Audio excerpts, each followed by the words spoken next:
Good morning to all. Welcome back to another video. Today's topic is balancing of chemical equation. Chemical equation needs to be a balanced chemical equation. That is, the mass has to be same on both sides of the equation. Chemical equation को balance करने का meaning क्या होता है? The mass in the reactant side should equalize the total mass of the product side. Next question क्या होता है कि why we need a balanced chemical equation. So by law of conservation of mass the mass of reactant should equal to mass of a product. तो that's why we need a balanced chemical equation. Chemical equation को balance करने के लिए हम यहाँ पे two methods apply करेंगे. तो first one is hit and trial method. This is a very simple method for the balancing of chemical equation and the second one is a partial equation method. ये हम use करेंगे कुछ एक complex equations के लिए. Let's we start with the hit and trial method. We take an example of iron reacting with the water. Then Fe3O4 plus hydrogen gas is formed. अगर हम यहाँ एक रूल अप्लाई करते हैं जिससे कि बैलेंसिंग ईजी हो, तो रूल क्या है? You have to always start balancing from that compound having maximum number of atom. It means start with compound having maximum number of atom. Basically hit and trial method में कोई rule नहीं होता है, तो आप किसी से भी स्टार्ट कर सकते हैं. इट इज़ नॉट कंपल्सरी कि मैक्सिमम नंबर ऑफ एटम वाले कंपाउंड से ही स्टार्ट करना है, बट अगर हम इस रूल से चलते हैं तो हमारी बैलेंसिंग है ईजी हो जाती है. तो देखिए क्या कह रहा है कि start with compound having maximum number of atom. तो यहाँ अगर हम देख रहे हैं तो मैक्सिमम नंबर ऑफ एटम किस में है हमारे पास? Fe3O4 में. तो अगर हम यहाँ से स्टार्ट करते हैं तो Fe कितने हैं प्रोडक्ट साइड में? 3 एंड रिएक्टेंट में Fe कितना है? 1. सो वी पुट 3 इन रिएक्टेंट साइड कि हमने 3 यहाँ लगाया.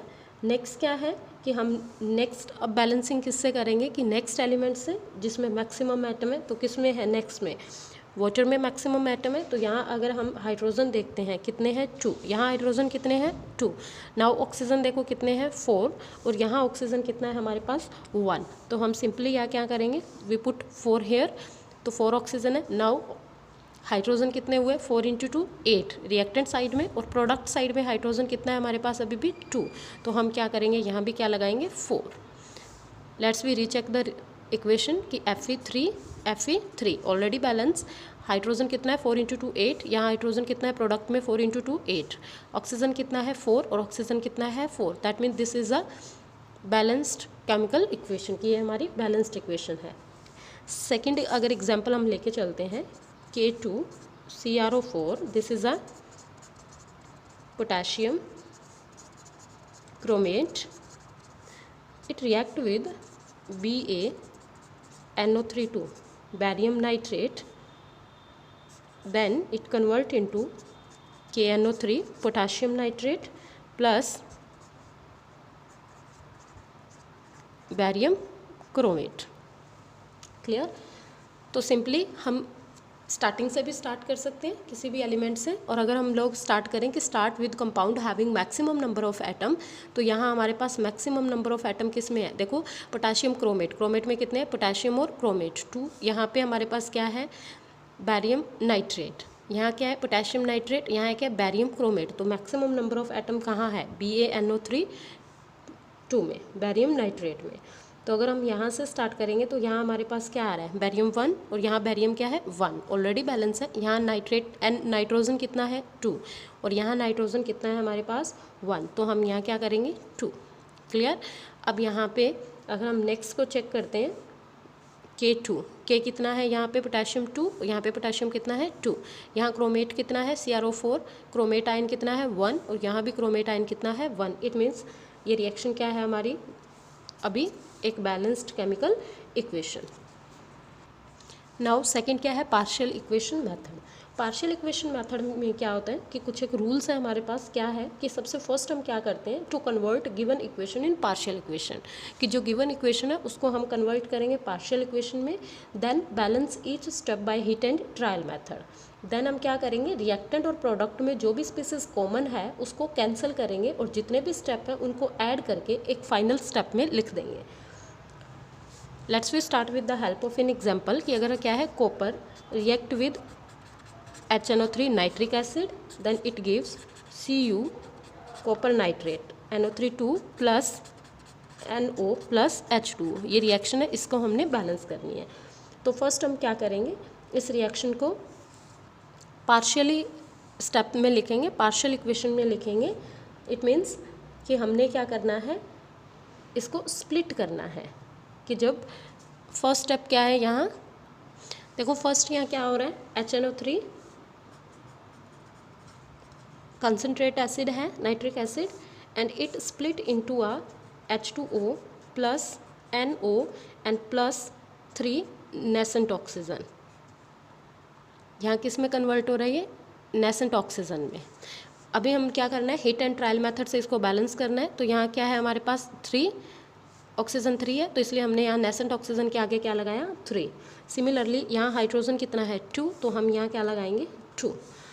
नाइट्रोजन कितना है 2, यहाँ नाइट्रोजन क्या है 1, तो यहाँ हमने क्या लगाया 2। तो फर्स्ट मेथड में हमने क्या किया कि जो भी हमारी स्केलेटन इक्वेशन है इसको हमने पार्शियली इक्वेशन में स्प्लिट करना है और फिर उन स्टेप्स को हमने हिट एंड ट्रायल मेथड से बैलेंस करना है। Now the second step is, second step में क्या हो रहा है कि जो हमारे पास कॉपर है that combined with a nascent oxygen, कि जो कॉपर किसके साथ कंबाइन करेगा, नेसेंट ऑक्सीजन के साथ, CuU दैट कंबाइन विद, कितने नेसेंट ऑक्सीजन थे 3, तो 3 के साथ अगर ये कंबाइन करेगा तो यहाँ पे प्रोडक्ट फॉर्म क्या होगा हमारे पास, कॉपर ऑक्साइड CuO। इसको बैलेंस करेंगे तो यहाँ कितने ऑक्सीजन है 3, तो यहाँ क्या लग जाएगा 3। कॉपर कितने हैं 3, तो यहाँ भी क्या लग जाएगा 3। Now the third step is, third step में क्या हो रहा है कि जो ये कॉपर ऑक्साइड है that react with the HNO3। क्यों रिएक्ट करेगा, because copper oxide is a metallic oxide, और जितने भी मेटालिक ऑक्साइड होते हैं all are basic in nature. और यहाँ पे हमारे पास क्या है HNO3, तो कितने कॉपर ऑक्साइड थे यहाँ 3, तो यहाँ क्या है 3। तो ये क्या है बेस और ये क्या है एसिड, तो बेस और एसिड क्या करते हैं, रिएक्ट करते हैं आपस में। तो ये क्या बनेगा CuNO3 2 प्लस H2O। इसको अगर हमने रिएक्शन इक्वेशन को बैलेंस करना है इस स्टेप को, तो यहाँ क्या है कितने कॉपर हैं 3 कॉपर है, यहाँ पे कॉपर क्या है 1, तो यहाँ क्या आएगा 3। नाउ यहाँ पे हमारा क्या आएगा, कितने हाइड्रोजन लग गए, यहाँ पे 2 हाइड्रोजन है, यहाँ कितने हैं 1 हाइड्रोजन है। यहाँ ऑक्सीजन कितना है हमारे पास 3 और 3 6, यहाँ ऑक्सीजन कितना है 3 इंटू 2 6, 6 इंटू 2 18 प्लस 1 19, और नाइट्रोजन कितने हैं 2 इंटू 3 6, तो हम यहाँ क्या करेंगे 6। तो अभी ऑक्सीजन का अमाउंट भी यहाँ इंक्रीज़ हुआ है, तो ऑक्सीजन को बैलेंस करने के लिए हम सिंपली यहाँ क्या कर देंगे 3 लगा देंगे। तो ये क्या है बैलेंस इक्वेशन है। नाउ हमने क्या किया, फर्स्ट स्टेप कंप्लीट किया जिसमें हमने इस स्केलेटन इक्वेशन को नंबर ऑफ स्टेप्स में डिवाइड कर लिया। नेक्स्ट मेथड क्या है कि जो कॉमन स्पीसीज है उनको क्या करो कैंसिल। तो हम सारों को क्या करेंगे ऐड तीनों स्टेप को, और इसमें जो भी कॉमन स्पीसीज आ रही है उनको हम कैंसिल कर देंगे। तो यहाँ कॉमन स्पीसीज कौन कौन सी हैं, यहाँ रिएक्टेंट में क्या है 3 नेसेंट और यहाँ भी 3 नेसेंट ऑक्सीजन, कैंसिल आउट। यहाँ हमारे पास क्या है 3 कॉपर ऑक्साइड और यहाँ भी 3 कॉपर ऑक्साइड रिएक्टेंट में, तो ये क्या हुए कैंसिल आउट हुए। अब जो बच गया वो देखो कोई भी कॉमन स्पीसीज नहीं है इनमें, तो अब इनको हम राइट करेंगे। तो ओवरऑल इक्वेशन क्या होगी हमारे पास, यहाँ क्या आ जाएगा 3Cu plus 2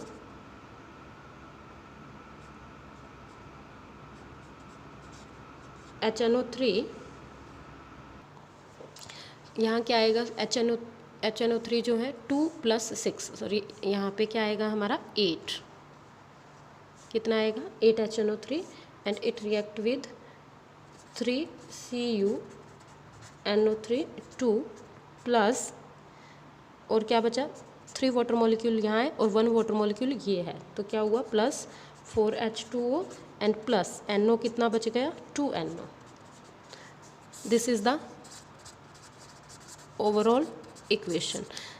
let's we check the equation. यहाँ पे क्या है चेक करेंगे 3Cu है, यहाँ भी कितना है 3Cu, यहाँ पे 8H है हाइड्रोजन है, यहाँ कितना है 4 इंटू 2 8 हाइड्रोजन है, यहाँ नाइट्रोजन कितना है 8, यहाँ नाइट्रोजन कितना है हमारा 2 इंटू 3 6, 6 प्लस 2 8, क्लियर।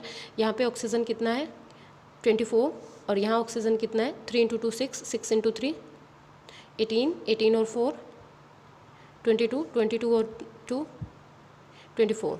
क्लियर।